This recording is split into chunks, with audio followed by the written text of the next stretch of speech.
Today we'll be going over quadratic vertical stretch and horizontal compression. We're doing these together because they affect the formula in a similar manner where we are multiplying by a larger value than 1.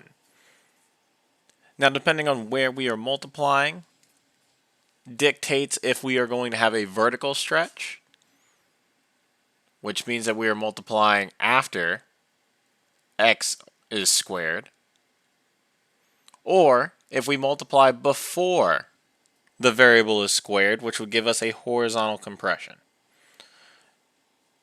One more thing that we'll be covering is reflection, which is when we multiply by a negative after x is squared, which causes the graph to reflect over the x-axis.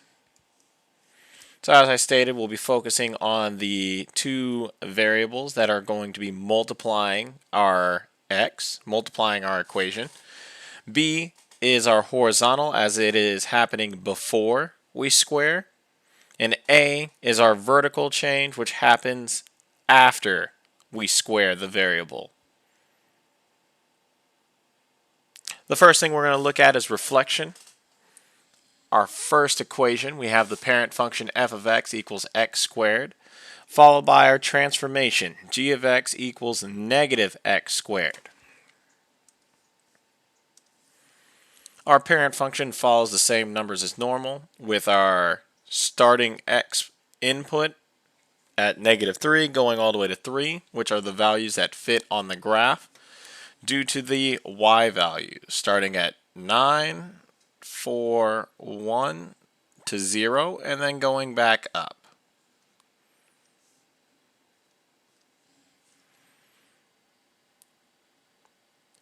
Now for our transformation, we take all of those values and we make them negative. We switch them around.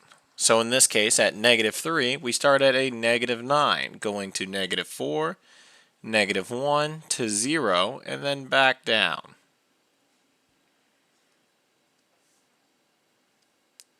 When you look at this on the graph, it looks as if it's a mirror image across the x-axis. The domain for our new function is still all real numbers. There's nothing limiting what our x value can be. But now our range is switched. We no longer are saying that y is greater than all values, but now it's going to be less than or equal to 0.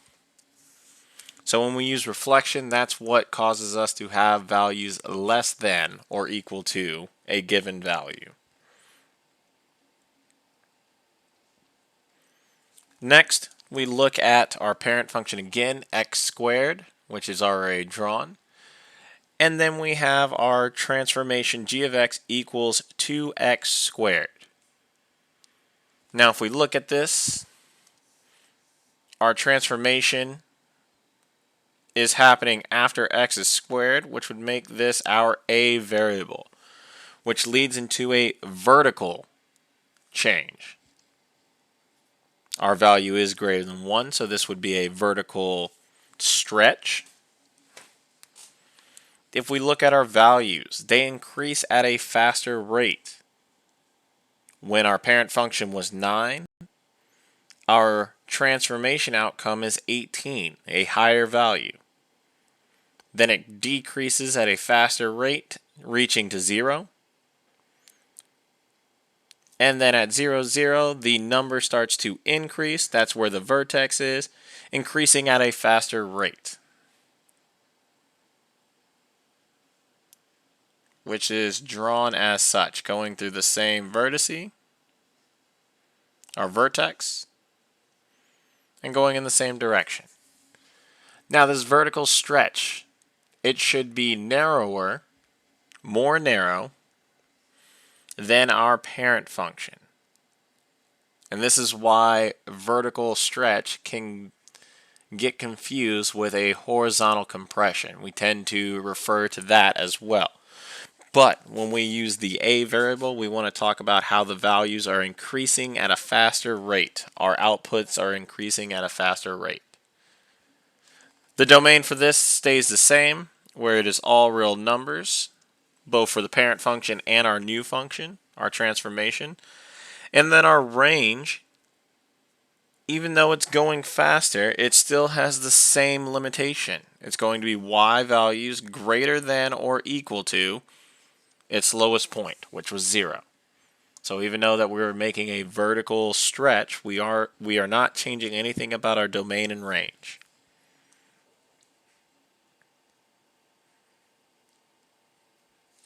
Our next example, use the parent function again, this time comparing it to g of x equals the product of 2x squared. Now that our 2 is being multiplied before we square, this is going to be a horizontal change. The fact that it is greater than 1 means that this is a horizontal compression. And if we look, our table has different values. Instead of starting at our 18, like we did with 2x squared, we are already at 36. The reason for this is, instead of just having the 2 multiplying to x squared, when we simplify this, we would end up having 4x squared. So this increases at a faster rate, twice as fast. Following the same process, going through the same vertex, I keep saying vertice, going through the same vertex, we have a similar situation. But now I can look at the graph and state that this is horizontally compressed. It's as if I took my parent function and I compressed it towards the y-axis. Yet again, domain and range do not change from the original. The parent function, it is all real numbers for our domain. And our y value is still greater than or equal to the lowest value, 0.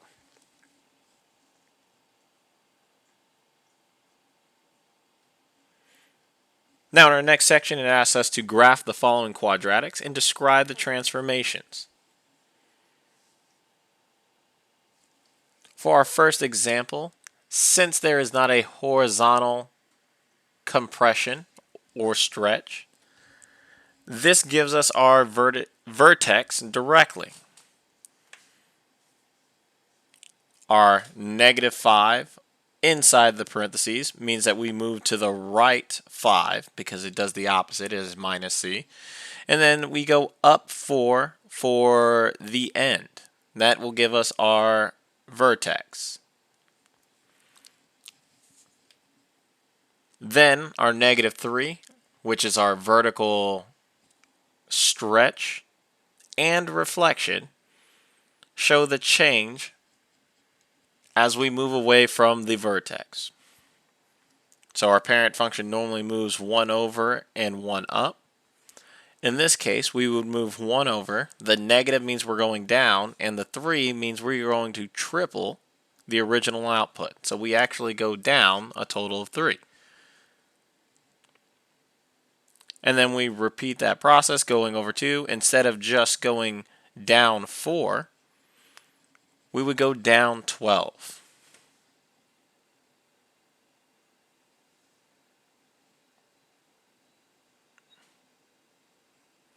So we're just taking our values from the parent function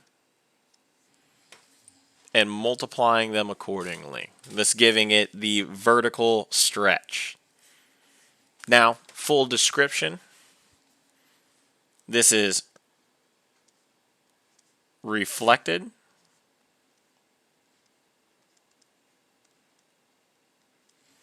because of the negative.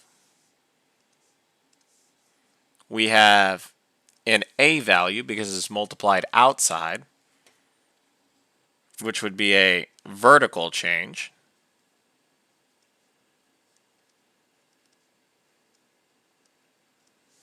In this case, it's a number greater than 1, which would make it a vertical stretch.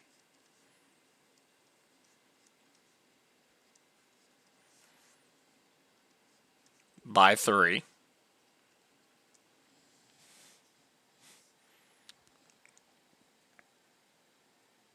We do not have a horizontal compression, but we do have a horizontal shift, our C value.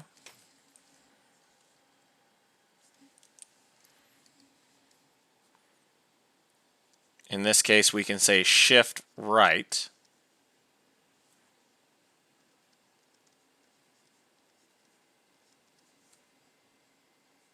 Five units.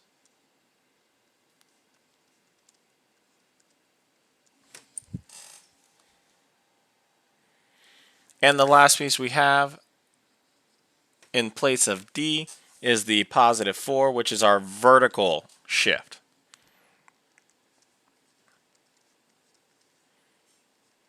In this case, we shift up 4 units.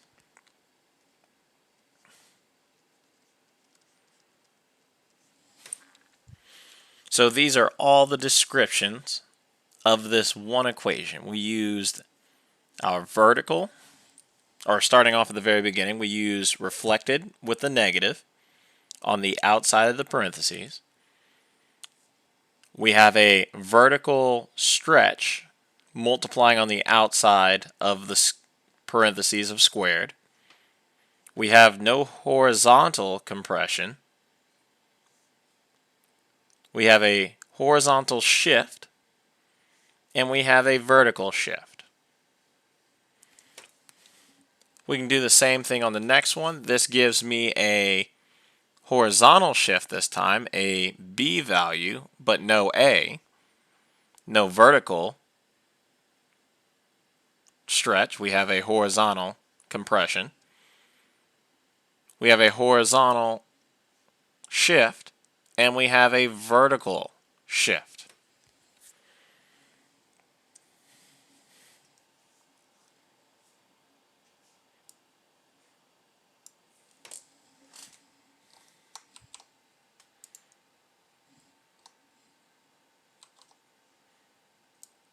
Do a quick transfer of a couple pieces of information.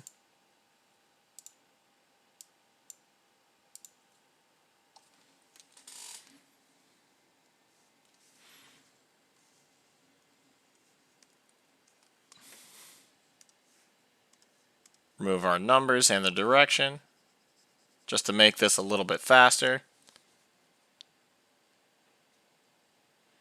With this, we have a horizontal compression.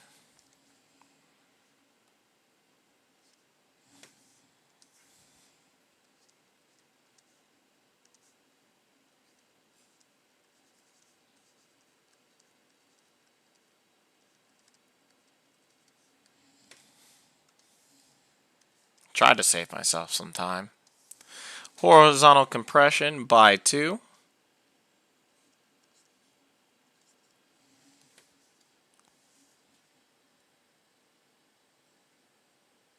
Now our shift is a little bit different because of the horizontal compression.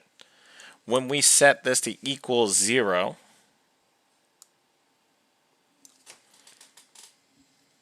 like we did in an earlier lesson, we would have 2x plus 1 equals 0. Now, when we solve for x, we would first subtract 1 from both sides, giving us 2x equals negative 1. And then when we divide by 2, which is a new step in comparison to our last lesson, we are left with x equals negative 1/2. So our shift this time for our horizontal is going to be left because it is negative.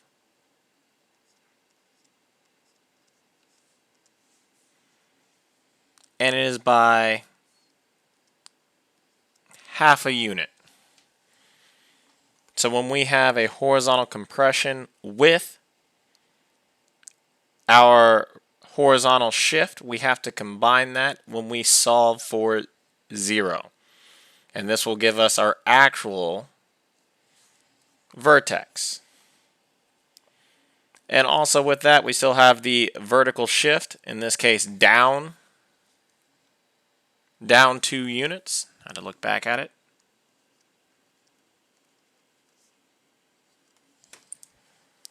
And we have all of our descriptions. So if we look, we see that we are increasing at a faster rate. We have a horizontal compression. My vertex is not the negative one like it looks like it would be, and that is because of our horizontal compression. But it is still the -2 for my lowest y value.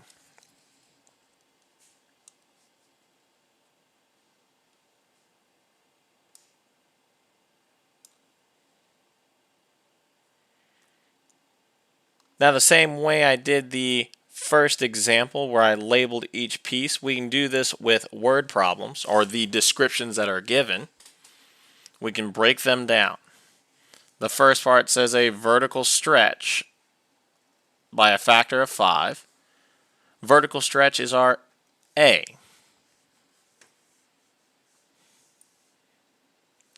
Translate 9 units to the right would be our C, a horizontal shift. And 2 units down would be our D, our vertical shift. So this helps us label everything we need. We know that we are going to have y equals, we have a vertical shift, which is a factor 5. There is no horizontal, or I'm sorry, not a vertical shift, a vertical stretch by a factor 5. We are translating 9 units to the right, so this means we do not have a horizontal shift, a horizontal compression, but a horizontal shift. In order to show it to the right, we do the opposite. So we write in the -9. This is squared for our quadratic. And the last piece of information is the 2 units down, our D variable, which it shows exactly as, so -2.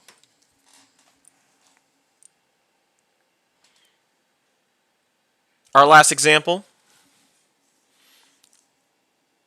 says we reflect specifically about the x-axis. That means we're just multiplying the squared variable by a negative.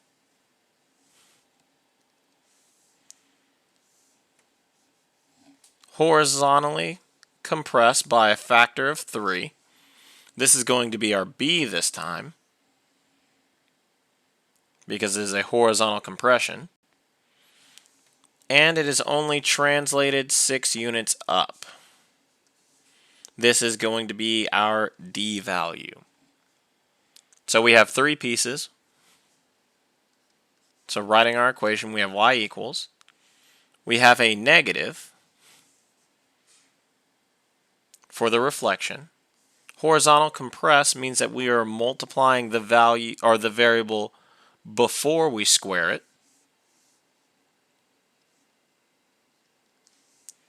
We do not have a horizontal shift, so we're done with the parentheses, leaving it squared. And then we're moving it 6 units up.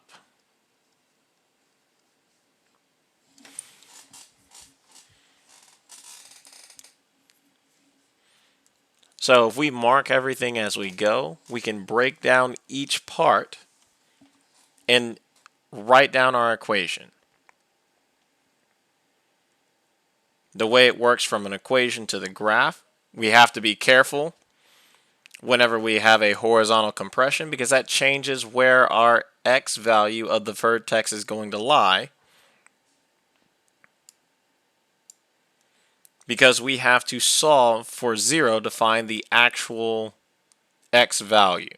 So in this case, instead of it showing up as a -1 like it looks, it ends up being a -1/2. And this happens when we have horizontal compression with a horizontal shift. Horizontal compression is when we multiply before we square. And the vertical stretch, which shows the same way. It is within our parent function in size. We change the shape. But for a vertical stretch, we are multiplying after we squared the variable. Last but not least is our reflection, which is when we have our x squared being multiplied by a negative. So we have to square the variable and then multiply it by a negative in order for it to be a reflection across the x-axis.